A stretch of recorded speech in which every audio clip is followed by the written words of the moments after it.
Right away when she sees the boy, she has a feeling she knows him. Or somehow that he knows her. The woman she's hiding as much as this person she's become. He's dressed as though for a special occasion. Most people probably wouldn't notice, but Susanna is familiar with teenage boys. And although this boy is slightly older, 19 perhaps, 20, it's clear he's selected what he's wearing with a sense of purpose. His jeans are dark, clean, unripped. His shirt is untucked but neatly buttoned. And there's a designer logo above the left breast. The shoes he has on are dress shoes, really, not meant to be worn with jeans, but like the rest of the boy's outfit, they've been chosen, Susanna suspects, because they are the best he has. It is the same attire he would pick for a first date. Which is sort of sweet, actually. Touching that he should have made such an effort just for her. The sense she knows him fades like déjà vu.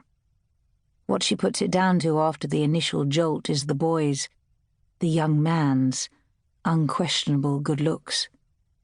His is a face borrowed from a magazine, the kind Susanna can no longer bring herself to read, but has fanned on the coffee table in the waiting room outside.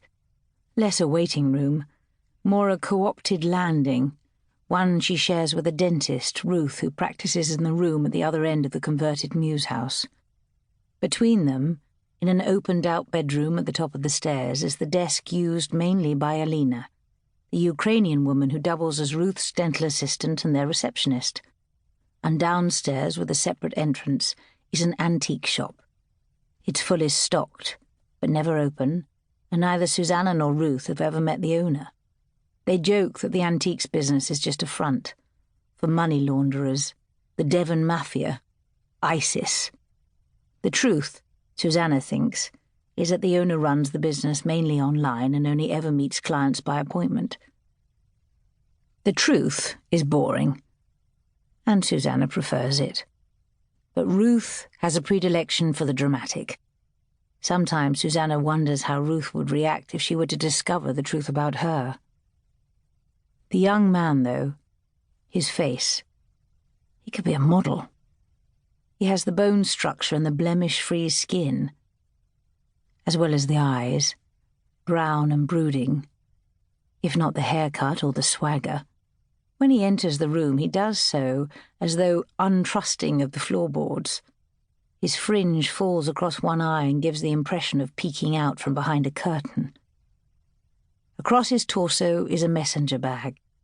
He unwinds it from his shoulder as he steps a little further into the room. Hi, he says, a greeting that sounds as much a question. Adam. Susanna is standing, and she offers out a hand. The young man meets it with his own, which Susanna takes as confirmation he's the person she's been expecting. Adam Geraghty, the first of 2 new clients scheduled for that afternoon. Unusual to have 2 in one day, though given her finances of late, not entirely unwelcome. I'm Susanna. Come in, please. Susanna? Or Susie, if you'd prefer.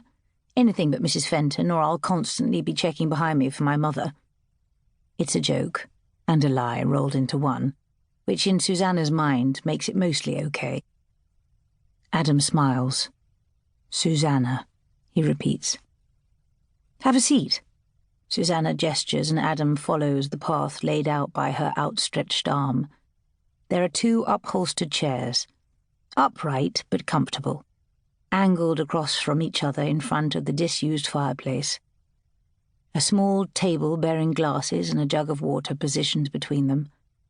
The chairs are purposefully identical, and Adam selects the one furthest from the door, which makes Susanna wonder whether Adam hasn't received therapy of some kind before, because in her experience, first-timers try to preserve an easy escape route. He sets his bag down on the floor close beside him and perches on the edge of the chair. He takes a moment to survey his new surroundings. The room is small but relatively bare. There's Susanna's desk, hallowed by the Georgian windows and as tidy as she can ever seem to get it. There's the coat stand in the corner by the door, which, but for the hat Susanna brought specifically to adorn it, would look as spindly and forlorn as a winter tree. There are the bookshelves, loaded and dishevelled, and her framed certificates beside a Matisse print on the party wall. Susanna wouldn't have bothered with the certificates if Ruth hadn't insisted they would lend her gravitas, but nothing otherwise except the plants and the crisp white paintwork. "Susanna," the young man says again. "It sounds wrong." A pause.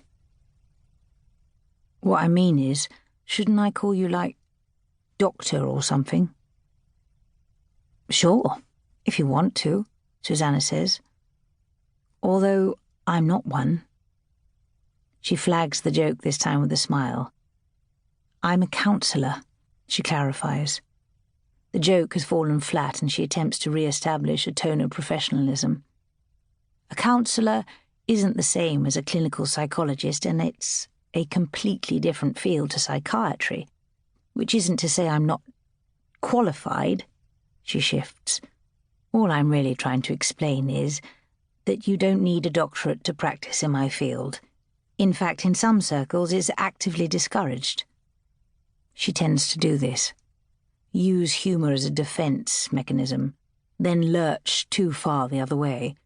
Whether she recognises the young man or not, there's definitely something about him that has set her on edge. Those good looks again, probably. Good God, Susanna. Are you flirting? Shame on you.